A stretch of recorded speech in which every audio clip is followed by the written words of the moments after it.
gonna take my horse through the old town road. I'm gonna ride till I can't no more. Oh, here comes freedom.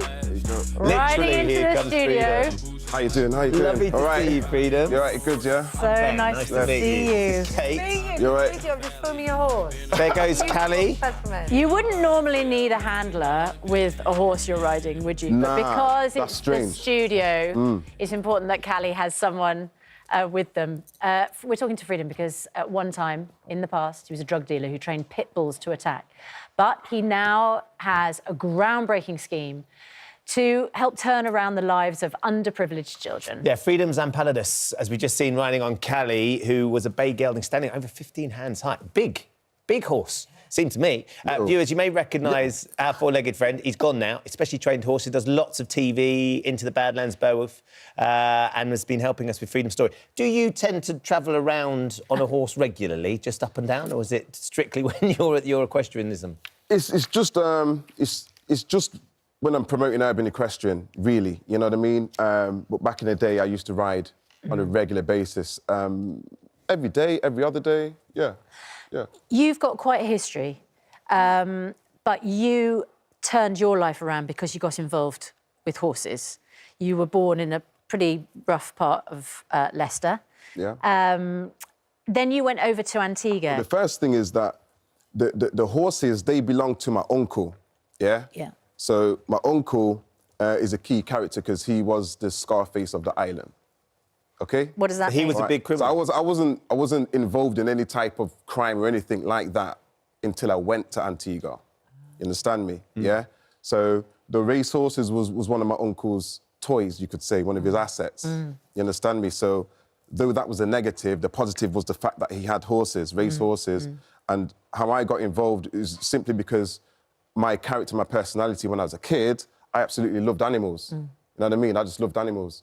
So because I had this opportunity to work with race horses, I literally just took it. I've been a nurse at Gosh for 2 years, but I trained there, so I've been there for 5 years in total. I started playing for kids when I was on one of the Cancer Awards as a student, and there was a boy who had a guitar in his bedroom, but he didn't have anyone to teach him to play, and I said, oh, I can play. So I went in and started teaching with him, started bringing in my own guitar, and then soon all the other parents would hear and say, can you just pop into my kids' rooms? Then I ended up just doing the rounds of playing for all the patients. So since qualifying, I don't have quite so much time, unfortunately, but when it's a slower day, I just pop into the patients and found a ukulele at the nurse's station by chance. And Amazing like, that. Yeah, give it a go. I think kids are just completely mesmerised and just having that person in the room with them. Kids love to sing, you know, singing nursery rhymes is great for their development and we always encourage it, so... Well, you've got the ukulele. Yeah. We could all do with a little bit of cheering up this morning. Is there any chance we could ask you to give us a little bit of It's All About You? Just like you did for Artie, but for the whole nation now. OK, for the whole nation. For the whole nation. No pressure. Yesterday you asked me something I thought you knew. So I told you with a smile, it's all about you. Then you whispered in my ear and you told me to. Said you'd make my life worthwhile, it's all about you. And I would answer all your wishes if you asked me to. But if you deny me one of your kisses, don't know what I'd do. Take it away. So hold me close and say 3 words like you used to do. Dancing on the kitchen tiles, it's all about you.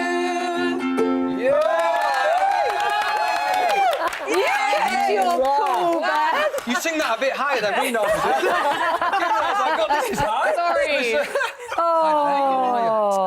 Danny, so good. Oh my goodness. This is. I brought a little present for Artie. Thank you. This is incredible. Yeah. And you know, we've obviously seen and heard what you do, and Tom's gutted he can't be. I've just been talking to him, but he sends his love, and what you do is absolutely amazing. It's so special. This is what's amazing about music, isn't it? So amazing that you can do that, and you know, I wish Artie, you know, get well soon. And Can I just stop everybody? Danny Jones just walked on from the back, and you just carried on singing like Your I was going voice to is harmonise at some point, and then you just kept getting... So, yeah. Well, I Your could have heart harmonised rate. if it was in a different key. Sorry. Take us back to that moment when you saw this man being thrown onto the track. Yeah, to be precise, I didn't see him being pushed.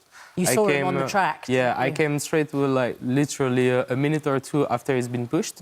So the train Seconds, was in fact. Yeah, seconds. You risked your own life, frankly, to save this man's life. I laid on the electric rail, but thankfully it was not the. There is two kind of electric rail: a low tension and a high tension. I didn't touch the high tension, Thank thankfully. goodness, yeah. Well, currently I'm not working, but I usually work in hospitality.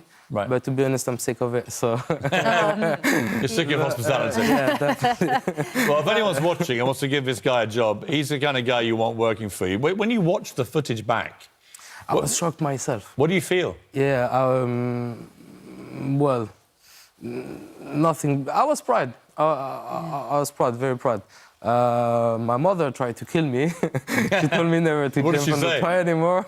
That was dangerous. Don't do that again, Reid. Don't ever jump on the train track. Well, what's extraordinary, Reid, is not only did you save this man's life, Oh yeah, that was the. 2 weeks later, Yeah, that's quite. this is absolutely extraordinary. You had to spring into action again. And two friends of yours said, "Hero, you're needed." Because, I mean, this is unbelievable. Two policemen get trapped in a van that overturns. We saw about 20 meters away an overturned police van, and some people around, you know. And when I got there, so I ran, I got there, and I noticed leaking something. Fuel, yeah. Leaking something straight from the car. So in my head, I thought about, okay, they're gonna burn. So I ran straight. I climbed by the overturned van. I opened the door. It was heavy because of gravity, obviously. And yeah, I took off the first guy. He was hurt in the arm. So when did you feel your passion and your concerns over climate change? When did they start to make you think, I have to do something about this? How did it begin for you? The first time I heard about climate change was when I was maybe 8 or 9 years old. It was in school when my teachers told me about, oh, there's something called climate change and it's caused by humans. And they showed us films and pictures, and I just thought it was very worrying. I was very scared of it. And I thought that it was very strange that there was such an existential threat that would threaten our very existence and our civilization, and yet that wasn't our first priority, and we wasn't talking about it that much. And so I became interested in it, and I started reading about it, like books and movies and articles, and the more I read about it, the more I understood. And once you fully understand the meaning of the climate crisis, you can't un-understand it. Then you have to do something about it. Frank, why do you think that what you said has caught everyone's attention too much? I have my theory. I think it's because we rarely see judges being emotional in that way, and I think it's something that you're known for, isn't it? Well, I think there's so much dissension in the world that people expect that everyone's going to be very strict law and order. I've said many times that I don't wear a badge under my robe. I wear a heart. And this is a classic case where to render a decision based on a strict interpretation of the law would be manifestly unjust.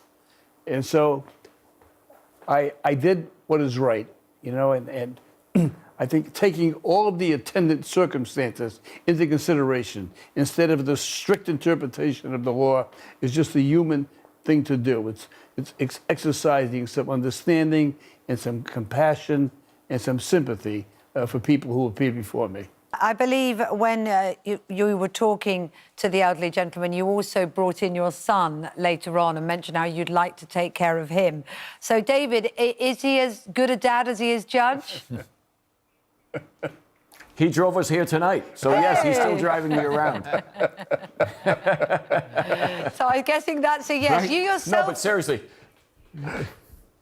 Seriously, though, what he does on the bench is just like he is in his everyday life. Now that his courtroom is really a worldwide sensation, you know, he's approached all day, every day for people who just want to tell him the impact of what he does that has on them. And what has happened is some people completely spontaneously, without any request from us, started sending in checks to the court, asking that Judge Caprio use them in his discretion to help people that might need a little bit of financial help. And they come from all over the world. And most of them, people that send them, have previously in their life had been through difficult times and had overcome them, and somebody had given them a helping hand. So the whole concept of pay it forward is living daily in the courtroom here in Providence, Rhode Island. Oftentimes, if you watch the cases online or in America here on television, you'll see him pull out a check that somebody has sent in to help assist somebody in paying their fine. So the message of unity really has spread around the world right from his courtroom. You know, I first of all want to say I'm so sorry to hear about your diagnosis, because I know just what it means for a family to hear that news. I guess, you know, you must have had some symptoms, you got it checked out. How was it when you heard exactly what it was that you're suffering from? Well, it was initially devastating, you know. As you said, it's a terminal diagnosis, and it takes a little while to kind of come to terms with that for you and your family. But the one thing that, or the only thing that you've got really with the disease is how you choose to face it. Yes. And I think you can either let it take over your life and define you, or you can try and battle through and help to raise awareness and support, both for some of the organisations that help and are there for people with the disease, but also for organisations that have employees that might be subject to the disease as well. Absolutely. And I mean, I love the fact that you're saying, I'm going to carry on crime fighting, working, doing the job that you do, which I imagine is pretty full on at the best of times, let alone when you're having to deal with this as well. Yeah, it's a tough job, of course, and I'm really grateful to West Midlands Police, because they've been incredibly supportive, actually, giving me an opportunity to keep going for as long as I can. And undoubtedly, you know, it's the thing that helps me the most, because it's the normality that cuts through life that is so important. And having that support at work has just been fabulous for both Shaun and I. Yeah, you've talked a lot about that, haven't you? How employers could do a lot more, actually, to sort of adapt the working situation for people like yourself. What kind of things do you mean, and what kind of things have the police force been able to do for you? Well, I think some of it's about attitude, actually. So is it OK to not be OK at work? And, you know, can you come to work and talk about things that are affecting you? You know, there's something like a 4% rate of people with disability within policing, and yet 20-odd% within our communities. And it worries me that people won't come forward and talk about conditions that they've got. So part of what I wanted to do was to try and say, you must come forward, and the organisation will help you and provide you the support that's necessary. You know, the Motor Neurone Disease Association, in my case, have been fabulous, as have the Primrose Hospice. You know, these organisations are there to help you to live as well as possible. Yeah. And that with your employer. It's funny, I suppose, you know, if you're an employer, and people probably think the automatic assumption, if somebody gets something as serious as you, that they will never want to work again, they'll probably just want to stay at home. But actually, it's not the case, is it? You know, and employers need to encourage people. And you give the example of, let's say, for example, you know, if you're giving a presentation, or it's to just be a bit patient and allow a bit more time, maybe, in those circumstances. So for me, the symptoms are I've got some weakness down the left side of my body, and you know, the breathlessness is probably the other thing. So I just ask people to be a little more tolerant, a little more patient. And I'm, you know, my boss would have accused me in the past of being a little verbose. Not quite so much now. But, you know, it just means being a bit more thoughtful for me. A bit more considerate. But others being more considerate. Just remind people what thalidomide was and how it has affected you. Well, thalidomide was a drug that was taken by mothers who were affected by morning sickness. And it was, I say first, the thalidomide victim was born in 60 years ago in the UK. But you say, how has it affected me? It hasn't really affected me. Well, and you're absolutely right, mentally and kind of from a psychology point of view, it hasn't. But of course, physically, physically talk us through how it affects you. Well, physically, I've got no right leg, I've got 2 short arms, I've got no elbows, my hands are like this, you know, and I've got a curved spine. But that hasn't stopped me doing anything, you know, so you just kind of...